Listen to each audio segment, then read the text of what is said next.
Welcome. Today is March 29th, 2021. I'm Jeff Hughes, Chief Investment Officer at JWH Investment Partners and editor of Alpha Insights. And this is your Daily Five. I thought I'd just take a minute to introduce myself since it's the first time I've hosted the show. I've been in the investment industry for about 30 years. I spent the majority of that time working for large investment banks on the institutional sales and trading desks, and then spent a stint on the buy side where I worked as a portfolio manager at a global macro hedge fund. So my expertise is really in equity markets, technical analysis, and global macro strategy. I've been a chartered market technician since 2005. And I've been involved with the CMT Association since that time as well. If you want to learn a little bit more about me, my firm, or my publication, Alpha Insights, an investment strategy publication that we put out, you can check it out on jwhinvestment.com, or you can follow me on Twitter. My Twitter handle's @alpha_insights. I'm also on the Trade Exchange app under Alpha Insights, which you can download from the App Store or from Google Play. So for my first slide, I thought I would help our viewers understand how I think about the markets in terms of stock selection and what sort of criteria need to be in place before I make a decision to invest in an individual stock. And the first step on that is really to be on the right side of the market. And the way that we try and determine that is through our strategic risk allocation model. The chart that you're looking at right now, also known as our risk on, risk off model, kind of depicts where we are in that scenario. This model was developed back in 2003 actually, based on a 30-year back test that we did looking at risk assets versus defensive assets and trying to determine what sort of trigger points might indicate a trend change was underway or very near.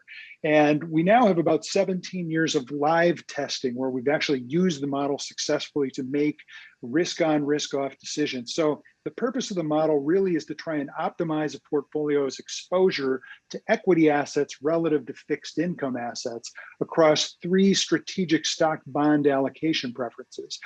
Risk on would be an 80% stocks, 20% bond allocation.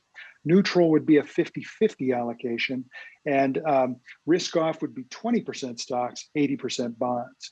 Now, the model would be on a risk on condition when the model line, the dark line, is trading above the indicator line, which is the red dotted line. And when it's below that line, then we would have a risk off condition.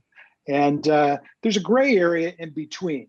And where the market might be turning down from a extended trend, we have blue dots, which really indicate that a change possibly could be underway, at least a short-term change. And so that would be our neutral indicator. Now, the last time the model generated a signal was at the end of the year, December 31st. And we saw an increase from a neutral condition to a risk-on condition. So when we think about the market right now, we think that the market is prime for risk assets. We think it's preferable to be long equities versus defensive assets. And with that, we then think about where to invest. So the next slide actually looks at a variety of different sector opportunities. And the way that we do that is we use a visualization technique known as a relative rotation graph. And this is available to the viewers on your StockCharts website service, really to anyone. And it's an excellent way to kind of depict leadership within the market. Green indicates sectors that are leading, yellow sectors that are weakening, red indicates sectors that are lagging, and blue indicates sectors that are improving. And they're rotating around a center point, which is the S&P 500. So these are the 11 GIC sectors that make up the S&P. And what we like to do is look at them on an equal weight basis.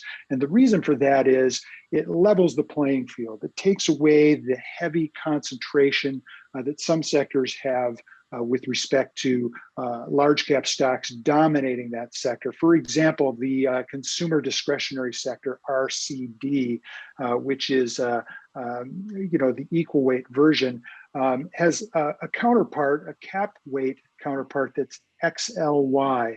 And within the XLY, Amazon and Tesla represent 35% of the index. And so, what we would see is that they're putting undue influence.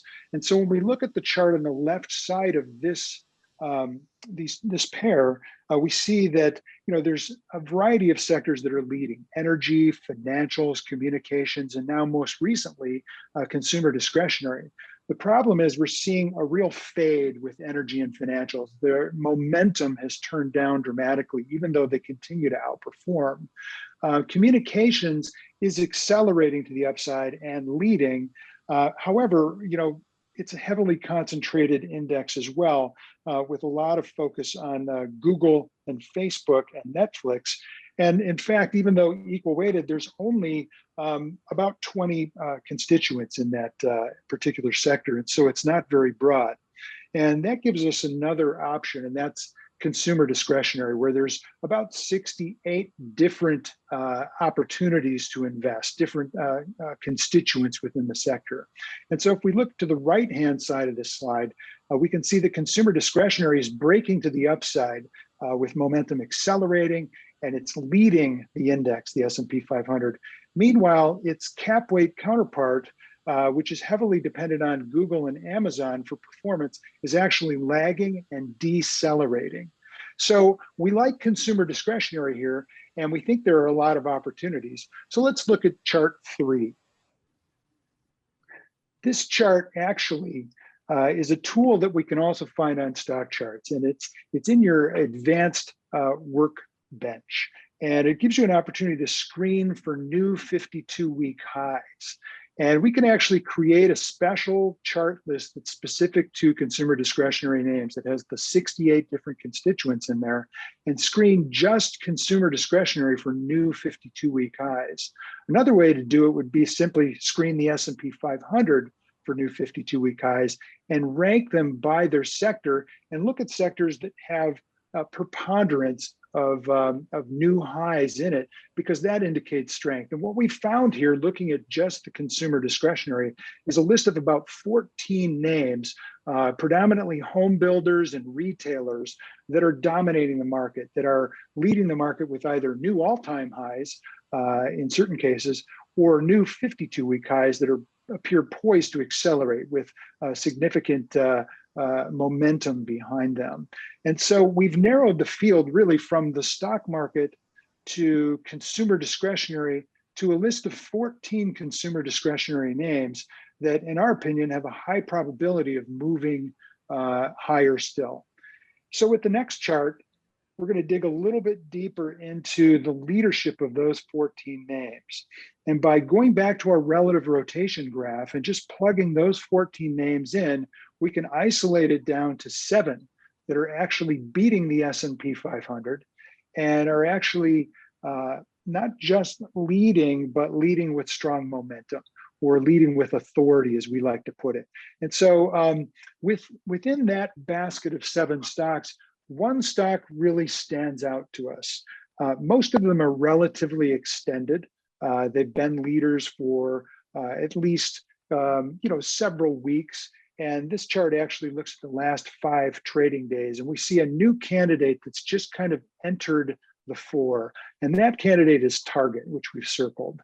And Target has just kind of pulled through the outperformance area with some significant momentum behind it. And so with that, we want to take a deeper look at Target. And what stands out to us is that there's been a multi-month base formation that dates back to mid-January, where the stock made its high around 200. And just last Friday, it exceeded that high. It inflected above that prior high, giving us a bullish signal, not just a new high, not just a new 52-week high, but the resolution of a pattern-based formation that gives us the ability to actually project a measured move higher for Target Corp. Now, we're not recommending Target. We're not advising our viewers to buy the stock necessarily. We're just simply saying that Target's an excellent candidate for upside potential. And it gives us a very comfortable risk budget, which we've highlighted in kind of a pinkish range there between around 192 to about 196. And as long as the stock holds above that range, we feel like there's a high probability that the stock can move higher. And we can count that upside potential just using a typical measured range, measured move range off of the lows to the highs and projecting that above the high, which gives us a target around $233.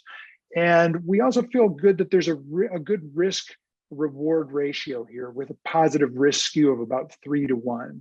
So in order to make about 30 points on the upside, we'd be willing to risk about 10 points on the downside. And so we'd put a stop loss in at around 190 and buy this breakout for a potential move to around 233, at which point we'd reassess, maybe move our stop loss higher and try and capitalize on that move. And if the stock did trade through our stop loss, we would move to the sidelines and essentially just wait to see what happened or look for other candidates. So that gives you a good sense of how we parse through the market, parse through 500 stocks in the S&P 500 to arrive at 1 or 2 or 14 that we might consider taking a position in and lead to positive returns. If you'd like to follow me on Alpha or on Twitter, you can actually follow my handle at @alpha_insights. You can find me on the Trade Exchange. I'm also on LinkedIn, or shoot me an email if you'd like to request a free trial of our Alpha Insights strategy publication. Thanks very much for your time.